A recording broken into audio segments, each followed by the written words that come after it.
दोस्तों नमस्कार, जोहार। आज मैं बात करूंगा मछली पालन में प्रयोग में आने वाला एक केमिकल है पोटेशियम परमैंगनेट। इसके बारे में बहुत सारे किसान भाई जानते हैं और जो नहीं जानते हैं उनके लिए यह वीडियो काफ़ी लाभदायक सिद्ध होगा। पोटेशियम परमैंगनेट जो है वो एक क्रिस्टल के रूप में एक केमिकल होता है जो कि दवा दुकानों में मिल जाता है या फिर जहाँ जो केमिकल मिलता है वहाँ पे मिल जाता है। तो इसका प्रयोग तालाब में कहाँ कहाँ करते हैं? इसका प्रयोग जो है जब तालाब में ऑक्सीजन कम हो जाती है तो क्या होता है, कार्बन डाइऑक्साइड का जो मात्रा है वो बढ़ जाता है जो कि हानिकारक है। तो उसको कंट्रोल करने के लिए पोटेशियम परमैंगनेट का घोल बना करके हम लोग पूरे तालाब में छिड़काव करते हैं जिससे कि सभी कार्बन डाइऑक्साइड को वो सोख ले, तो तालाब जो है सो फ्री हो जाएगा। दूसरा इसका इस्तेमाल है कि जब भी आप नया बीज डालते हैं तालाब में, तो जो आप बाहर से लाते हैं, दूसरे तालाब से लाते हैं, हो सकता है उसमें कुछ इन्फेक्शन हो, तो आप उसको एक पतला घोल बना करके आप हापा में बीज को रखें और उसमें पोटेशियम परमैंगनेट के घोल का छिड़काव कर दें, तो वो सारे डिसइंफेक्ट हो जाएंगे। तो पोटेशियम परमैंगनेट जो है वो बेसिकली एक डिसइंफेक्टेंट है जो कि संक्रमण को दूर करता है। खास करके मछलियों में जब में जब इन्फेक्शन होता है, गायरोडक्टाइलस या डक्टाइलोगायरस, या फिर जो शरीर के ऊपर में यदि घाव हो जाता है तो उसको नियंत्रित करने में काफ़ी मदद करता है। ये बैक्टीरियल और फंगल डिजीज़ को कंट्रोल करने में काफ़ी मदद करता है।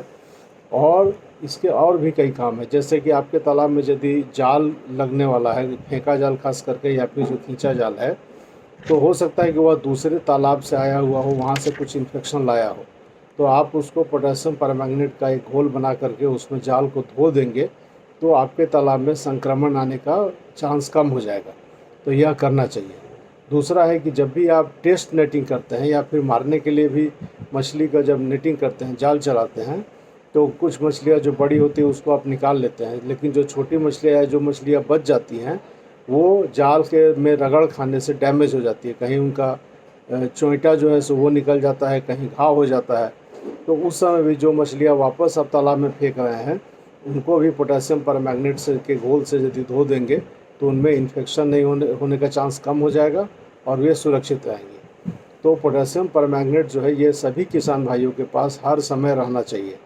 इसका 20 ग्राम का पैकेट मिलता है बाज़ार में, और नहीं तो बड़ा भी मिलता है, 1 किलो का, आधा किलो का, 250 ग्राम का, 100 ग्राम का। तो आप अपने पास रखें और समय समय पर उसका घोल बना करके 2 से 4 ppm के दर पर, मतलब 1000 लीटर में 2 से 4 ग्राम मात्र डाल करके उसका घोल बना के छिड़काव करें।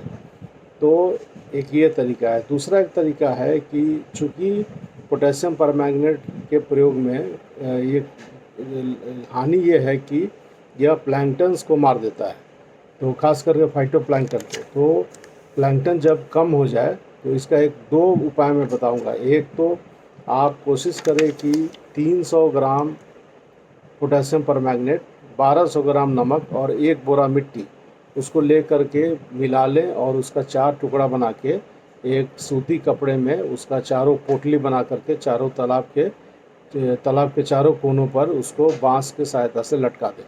तो वो धीरे धीरे तालाब में जाता रहेगा और इन्फेक्शन को कंट्रोल करता रहेगा। इससे क्या होगा कि प्लैंक्टन के मरने का चांस कम हो जाएगा, प्लैंक्टन प्रभावित नहीं होंगी और वो अपना काम भी कर देगा।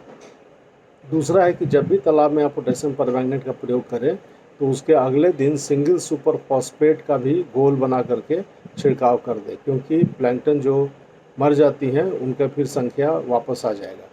तो इस तरह से आप कोशिश करें कि अपने तालाब के सुरक्षा के लिए हर समय अपने पास पोटेशियम परमैंगनेट रखें।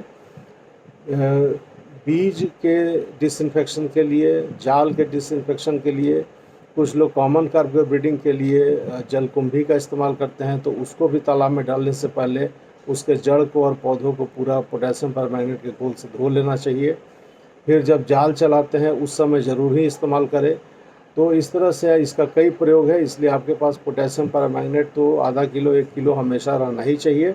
और तालाब में किसी प्रकार का यदि इन्फेक्शन आपको महसूस हो रहा है तो इसका छिड़काव कर दो। ये कई तरीके से ये गैसों को भी सोखता है और ये जो है सो इन्फेक्शन को दूर करने में मदद पहुंचाता है। तो मैं समझता हूं कि किसान भाइयों, आप लोग को इस वीडियो से कुछ लाभ मिला होगा। इसके संबंध में और भी कोई आप जानकारी चाहें तो आप कृपया कमेंट बॉक्स में ज़रूर लिखेंगे। आप प्रयोग कर रहे हैं कि नहीं कर रहे हैं ये भी लिखेंगे। और यदि पोटेशियम परमैंगनेट आपको मिलने में कठिनाई हो तो आप मुझे बताएंगे, तो मैं कोशिश करूंगा आपके तक पहुंचाने का। तो मैं समझता हूं कि यह वीडियो आपको काफ़ी अच्छा लगा होगा और इसका इस्तेमाल ज़रूर करें। जो भाई मेरे इस चैनल को सब्सक्राइब नहीं किए हैं उनसे अनुरोध है कि कृपया सब्सक्राइब कर दें और मेरे चैनल को लाइक, इस वीडियो को लाइक कर दें और शेयर कर दें। आपका बहुत बहुत धन्यवाद। नमस्कार, जोहार।